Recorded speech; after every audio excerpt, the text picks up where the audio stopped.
Dan sebenarnya udah sering kerasukan, tapi bisa ngendaliin lah.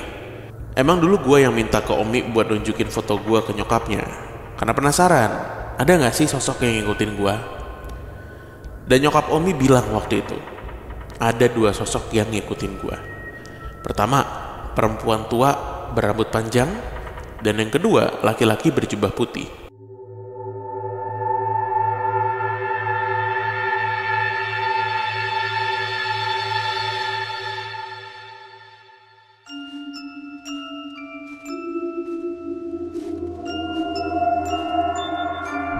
Assalamualaikum warahmatullahi wabarakatuh. Shalom, Om Swastiastu, Namo Buddhaya, salam kebajikan. selamat datang kembali di podcast Malam Kliwon episode 618. Itu dia. Selamat pagi, siang, sore, malam teman Kliwon. Sehat selalu, murah rezekinya ya. Amin. Dari jalur 2 akan masuk kereta api Argo Lawu. Gitu. Argo Parahyangan. Nah, nadanya pasti gitu tuh. Intonasi. Iya, intonasi announcer Keret. KAI ya. Ya, stasiun-stasiun itu. Oke, langsung aja tanpa bisi-basi. Game dong. Ada yang tahu nggak ya? Ada kalau yang tua. Kayaknya teman Kliwon tua-tua dah. Iya.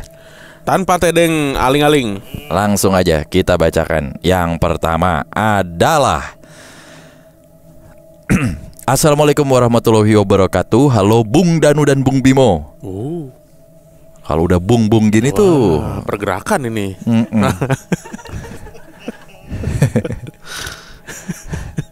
Aduh. Sebut saja nama saya Doni. Ini nama samaran. Saya tinggal di Kabupaten P di Jawa Tengah. Saya bekerja sebagai pimpinan sebuah lembaga pemerintahan di Kabupaten P, sehingga saya sering mendapat undangan untuk menghadiri acara-acara Merti Desa atau Bersih Desa. FYI, Merti Desa ini adalah acara syukuran yang disertai upacara ritual desa yang sudah menjadi tradisi pada masyarakat Jawa. Biasanya acara ini tuh dilaksanakan setahun sekali pada musim panen sebagai wujud syukur kepada Tuhan atas berkah yang sudah dilimpahkan. Pengalaman ini terjadi pada tahun 2019 yang lalu, ketika saya menghadiri undangan Merti Desa di salah satu desa yang lokasinya terletak di pegunungan Menoreh. Ya, Menoreh. Tahu ini saya berarti langsung. Seperti biasanya, acara Merti Desa di malam puncak acaranya itu tuh biasanya diadakan pagelaran seni. Dan malam itu pagelaran kesenian yang digelar adalah kesenian tari Jaran Kepang. Di dalam pertunjukan Jaran Kepang, seringkali di tengah tarian, para pemain Jaran Kepang tuh kesurupan atau kerasukan roh. Begitu pula di malam hari tersebut. Di tengah-tengah pertunjukan, tiba-tiba beberapa pemain mulai kerasukan dan semakin liar menarinya sambil dicambuk oleh pawang mereka menggigit kulit kelapa. Oh ya, yang Danu lihat videonya. Dan yang menarik, ada salah satu pemain yang kemudian bersuara dan berkelakuan seperti monyet. Dia menggeram dan melompat-lompat persis seperti seekor monyet.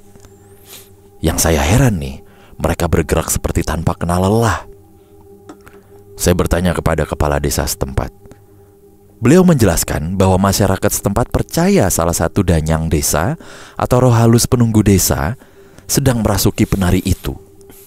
Danyange mriki pancen salah setunggalipun wujudipun munyuk, Pak. Yang artinya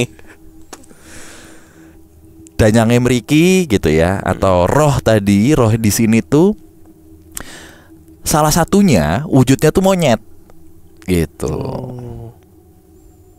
Danyange mriki pancen salah satunggalipun wujudipun munyuk, Pak.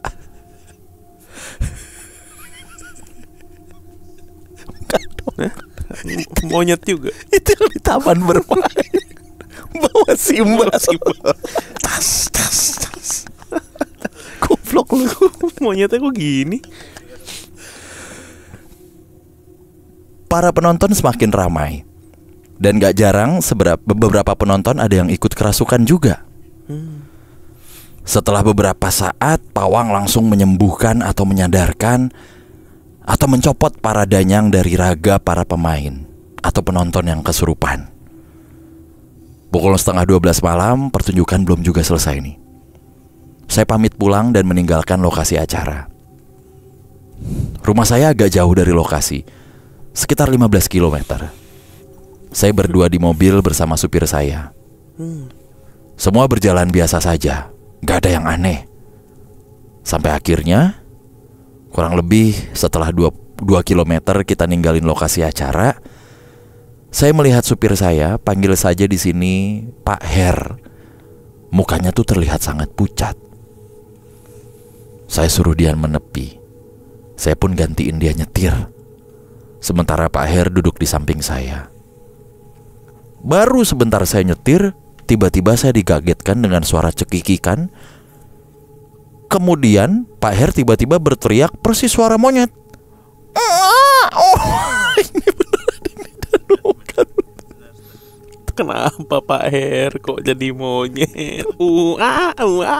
Gitu dia.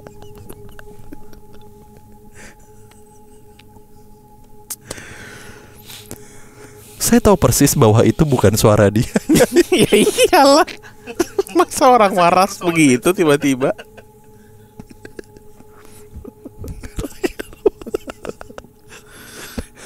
Tambahan informasi yang tidak terlalu penting. Jangan dimasukin ya teman Kliwon. Udah tahu kita main theater of mind.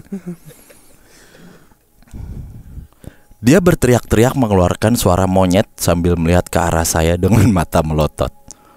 Tapi sekujur tubuhnya seperti kaku. Di jok depan mobil, dia jongkok sambil garuk-garuk kepalanya. Gerakannya kaku, tapi semakin lama semakin kenceng dia teriak-teriak dengan suara monyet. Dengan perasaan takut campur kaget, saya mencoba untuk tetap tenang. Lalu saya memutuskan untuk tancap gas putar balik kembali ke lokasi acara Merti Desa tadi. Sesampainya di tempat parkir acara, saya langsung disambut beberapa hansip dan panitia acara.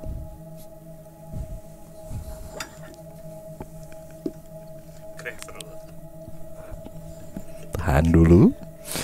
Mereka tampak kebingungan.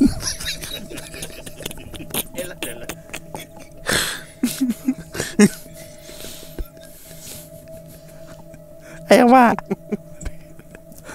Saya yang sudah pamit pulang kok kembali lagi. Saya langsung menjelaskan apa yang terjadi kepada mereka. Gak lama kemudian sang pawang datang. Perawakannya bapak-bapak usia 60-an, namun saya lupa nih di sini namanya. Beliau bawa kemenyan yang sudah dibakar dan kemudian komat kamit mendoakan sambil megang pala Pak Her. Beberapa saat kemudian, Pak Her seperti orang jatuh pingsan. Kejang-kejang sedikit dan mendadak tenang seperti orang tertidur. Sang pawang menjelaskan, dugaannya nih tentang mengapa bisa terjadi nih. Jadi dia ngejelasin, beliau menduga bahwa Pak Her ini mungkin saat menonton pertunjukan tadi bersikap atau berkata kasar tanpa dia sadari. Bisa juga ya, mungkin dia punya pikiran yang aneh-aneh saat menonton. Atau justru mungkin juga dulunya dia pernah belajar tari jaran kepang. Setelah kurang lebih 10 menit Pak Her berangsur sadar.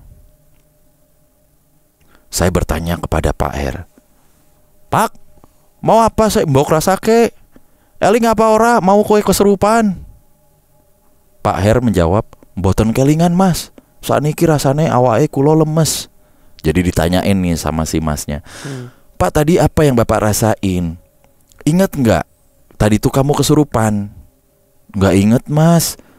Ini rasanya, aduh badan saya tuh lemas gitu. Pokoknya si Pak Her bilang lagi, pokoknya terakhir kali dia inget itu dia nyupirin Mas Doni. Tiba-tiba tahu-tahu item aja, nggak keingetan apa-apa gitu. Semenjak itu ketika hadir ke acara Merti Desa, saya selalu memberitahu sopir atau staf saya untuk menjaga sopan santun menyesuaikan dengan adat istiadat setempat. Prinsipnya di mana bumi dipijak, di situ langit dijunjung. Terima kasih Bung Danu dan Bung Bimo. Sekian cerita dari saya. Sukses terus PMK. Thank you Mas Doni. Mas Doni ini berarti salah satu perangkat desa ya. perangkat pemerintah lah. Iya. Di atasnya Kades berarti. Oh iya kah? Nggak tahu sih, tergantung dia dinasnya di mana. Dinasnya di mana tadi katanya? Lembaga pemerintahan. Lembaga pemerintahan Di Kabupaten P. di kabupaten. Oh, Bukan berarti perangkat desa dia. Iya, perangkat pemerintahan di kabupaten gitu ya. Ya.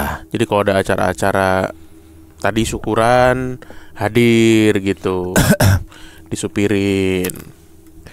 Nah, si supir ini dianggap atau terduganya itu ini ya, ngomong kasar pas lagi ada ritual itu ya. Betul, terduganya demikian. Mungkin kalau gue mikir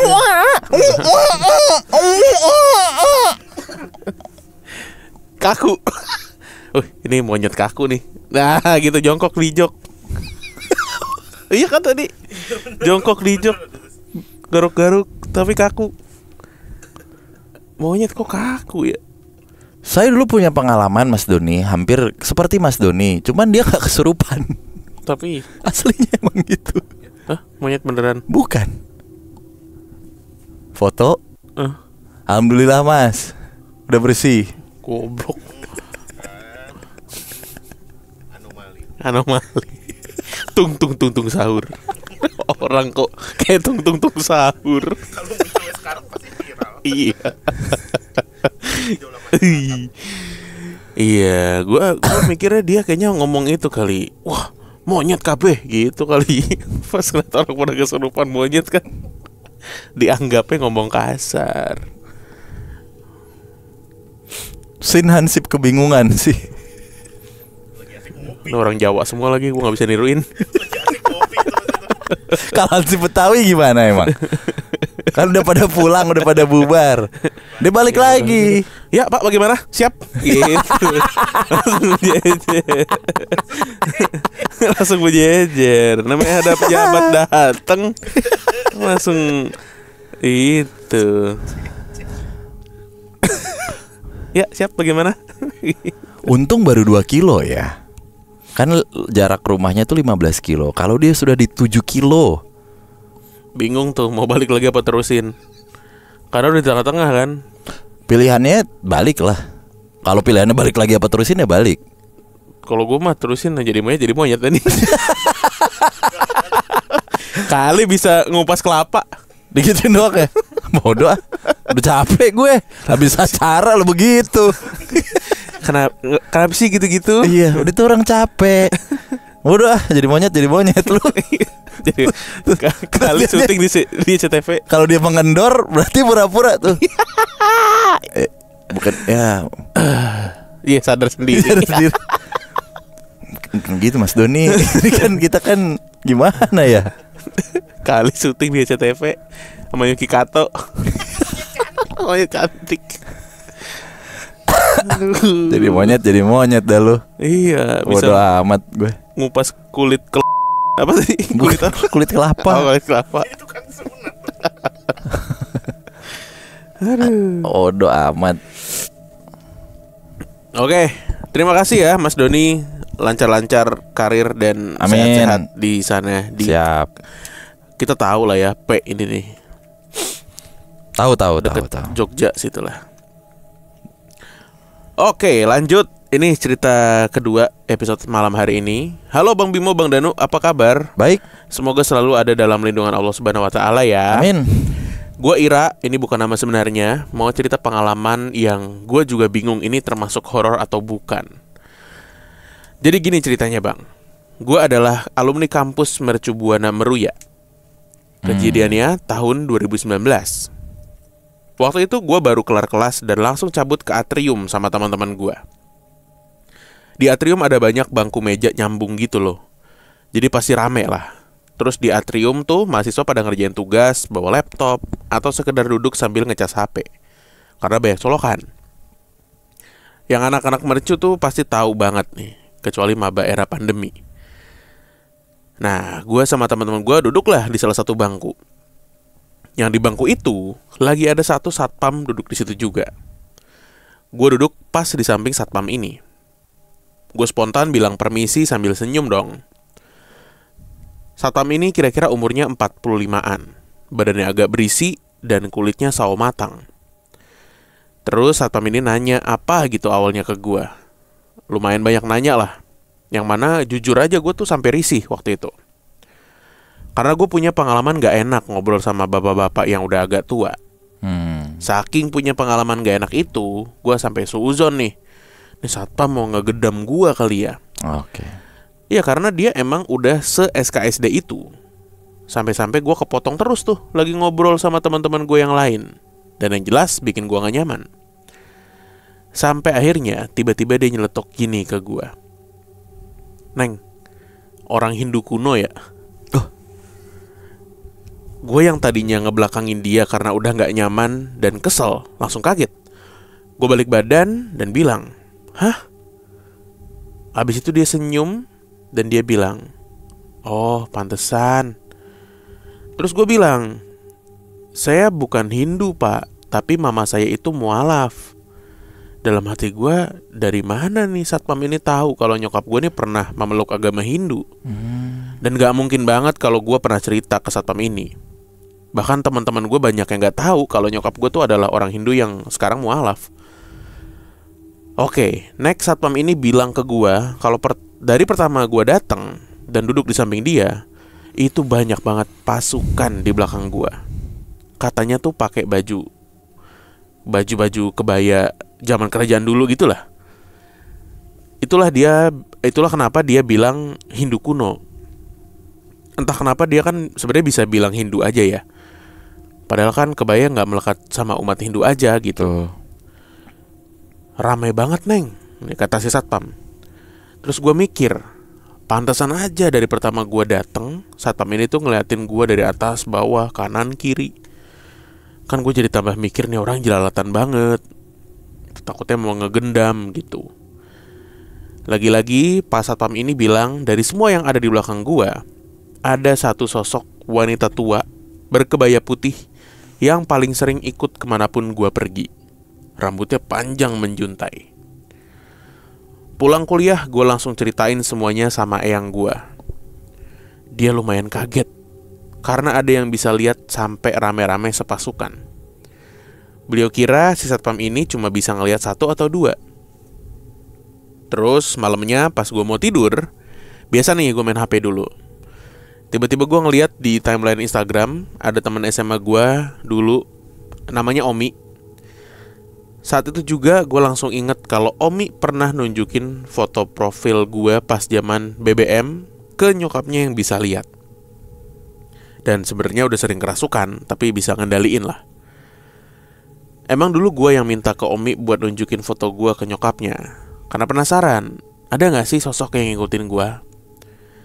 Dan nyokap Omi bilang waktu itu, ada dua sosok yang ngikutin gue. Pertama, perempuan tua berambut panjang. Dan yang kedua, laki-laki berjubah putih. Tapi, laki-laki berjubah ini sering pergi. Jadi perempuan tua inilah yang sering ikut gue. Ini kata nyokapnya Omi ini. Seketika gue nge-freeze depan layar HP gue. Karena dulu sempet sedikit gak percaya sama yang dibilang nyokap Omi. Ya karena gue ngerasa gue gak tahu siapa perempuan tua atau laki-laki berjubah putih yang dimaksud. Sekarang setelah kejadian satpam di kampus gue, ini udah cukup bikin gue percaya sih. Nyokap pernah bilang kalau dalam agama Hindu, mereka percaya sama adanya leluhur. Om gue juga bilang kalau ada keluarga yang pindah agama, itu sebaiknya dilakukan upacara perpisahan. Mungkin kayak izin gitu kali ya sama leluhur mereka. Nah ternyata nyokap gue nih udah 20 tahunan lebih nikah sama bokap dan jadi mualaf, tapi belum melakukan upacara tersebut. Jadi logikanya berarti leluhur dari keluarga nyokap masih ikut gue dan keluarga gue kan. Oh iya, jadi keluarga nyokap gue adalah keturunan patih zaman kerajaan di daerah Klungkung. Singkat cerita mereka kalah perang, terus harus sembunyi dan nyamar dari musuh-musuhnya, sampai-sampai harus menghilangkan nama kasta Bali mereka. Dan itu keterusan sampai keturunan yang sekarang. Yang mana kata nyokap kalau mau ngikutin, sebenarnya nyokap dan adik-adiknya tuh harusnya pakai salah satu nama kasta Bali di awal namanya. Jadi gue rasa mungkin perempuan tua kebaya putih itu tuh salah satu turunan orang kerajaan zaman dulu itu. Oke. Di sini gue bukan bermaksud mau mempermasalahkan agama atau apapun ya. Gue ngerasa emang gak ada masalah untuk melestarikan hal yang berbau tradisi atau adat. Apalagi acara perpisahan yang kata om gue ini ibaratnya harus ngundang dan ngasih makan orang sekampung. Ya positifnya buat gue ini kayak hitung-hitung kita bagi-bagi rezeki lah. Ambil positifnya, buang negatifnya. Kalau beda pendapat ya gak masalah. Oke bang, segitu aja ceritanya. Semoga menghibur teman Kliwon semua. Next, gue cerita pengalaman nyokap kecil dan almarhum bokapnya ngelihat leak berkepala anjing tapi berbadan manusia di tengah sawah di kampungnya. Sukses selalu podcast Malam Kliwon dan Padepokan Malam Kliwon. Wassalamualaikum. Waalaikumsalam. Ini satpam di atrium atau di kampusnya? Kampusnya ada tempat Di atriumnya gitu. iya, di Atrium kampus tuh ada kampus, atriumnya. bukan atrium mall. Bukan atrium Senen. Oh, iya. Dari Kali. Semen, ngadem biasanya. Habis thrifting. Kayak apa tuh satpam atrium Senen ya? Nah gitu. Orang Tanah Abang kali ya. Orang Johar. Menarik nih.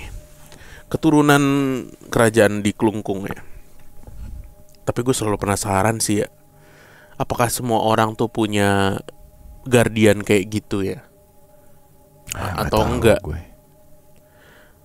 Gak tahu gue. Iya kan. Kayak seru aja gitu. Dilihat, wah ini yang jagain lo nih bentukannya bongkok gitu. Dencil juga keturunan kerajaan. Apa? Kerajaan Klingking tapi makanya begitu. Pantesan begitu ya. Iya. Kecil. Kecil tapi nusuk bro. Bro gila. Ada-adanya. Gibran juga kerajaan ya. Apaan? Kerajaan Klengkeng. Jadi Kalau kebanyakan tuh jadi sepet sama batuk dah. Udahannya. Oke lah. Tapi berarti dia harus melakukan ritual dulu nih atau upacara dulu ceritanya. Nyokapnya sih. Nyokapnya maksudnya. Karena pindah kan. Supaya tidak selalu tapi tidak mengganggu sebenarnya ya. Agak jagain. Ngejagain aja gitu maksudnya. Mm-mm. Bukan berarti ini jadi sebuah apa? Beban Beban bener. atau menyulitkan. Oke, terima kasih Kak Intan ya, tadi nama samaran. Sehat-sehat, salam buat Mama. Semoga mendengarkan dan menonton episode ini. Amin. Thank you juga buat teman Kliwon yang sudah menyimak. Kita ketemu lagi di episode berikutnya. Dan